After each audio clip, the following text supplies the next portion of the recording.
Hey guys,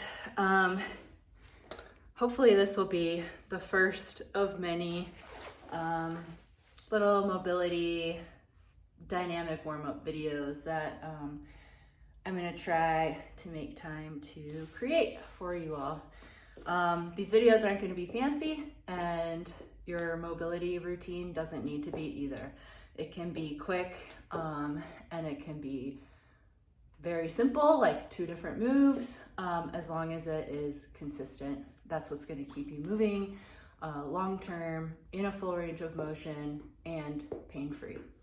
So I, first of all, hate speaking on videos and the sound of my own voice, but I'm going to try to get used to that. Let's start out with something it's a little bit thoracic spine opening for the shoulders and the mid. This is the thoracic region of your body. This kind of middle part. Here's your cervical, thoracic, lumbar.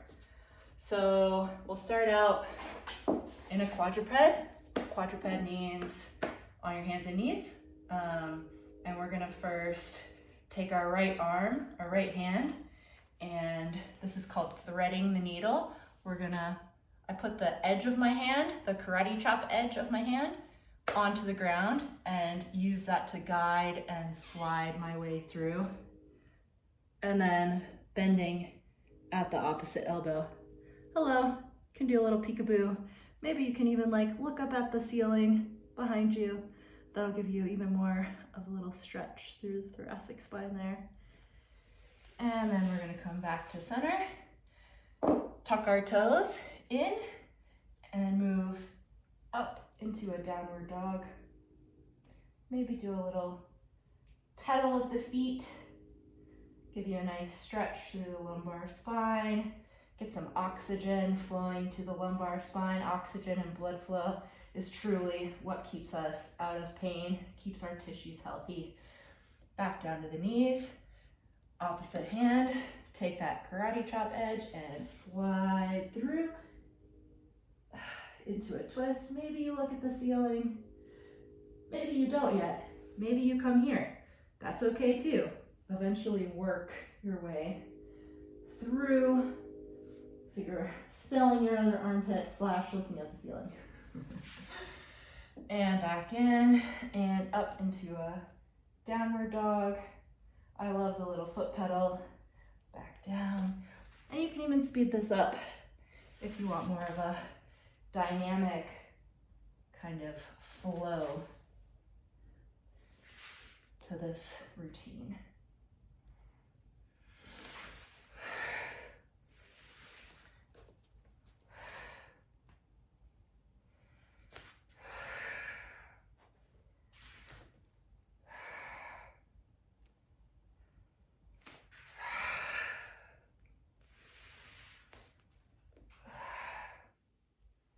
And then one more.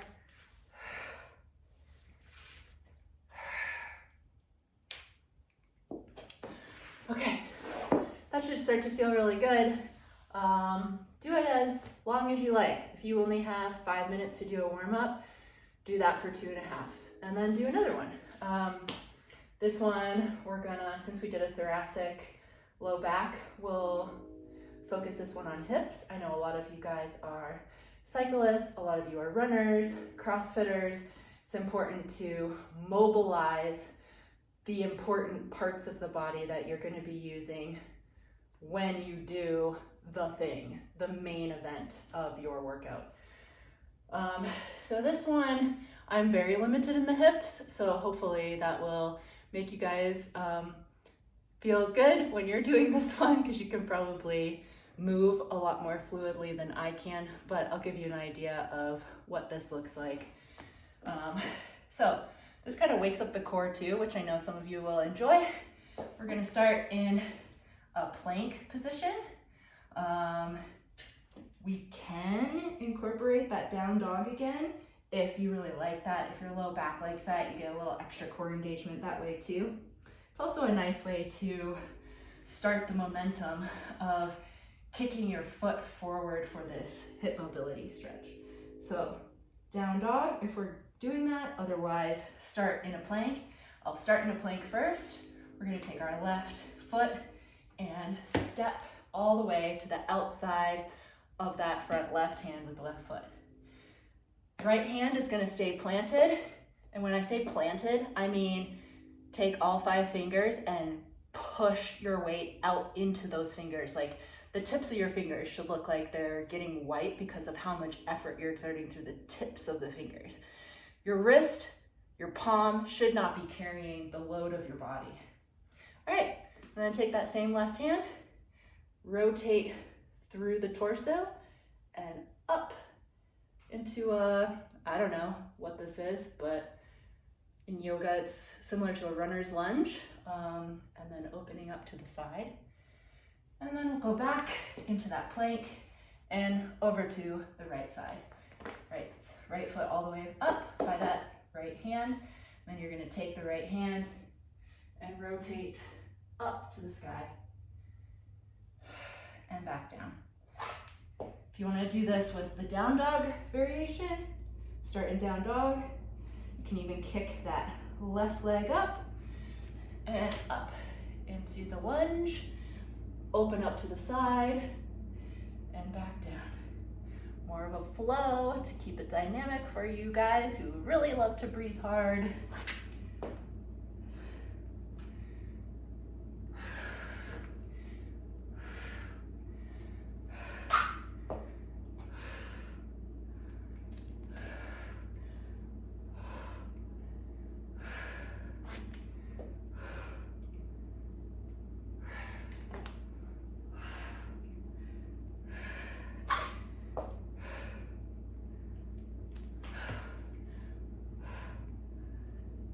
And one more.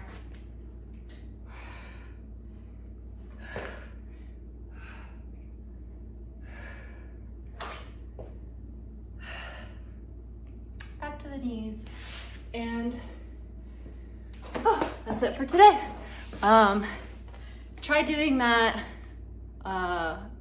combination of exercises before a big dynamic lift day where you're doing compound exercises or maybe something full body. It's great before a long run or a not so long run, what you people in Boulder call a not so long run. It's still a long run. Or a cycle or a hike or a mountain bike, whatever your activity is, you have to get the blood flow going, get blood to the major joints that are going to be used, and that way you will keep your tissues mobile and healthy. Okay, thanks for watching. Bye.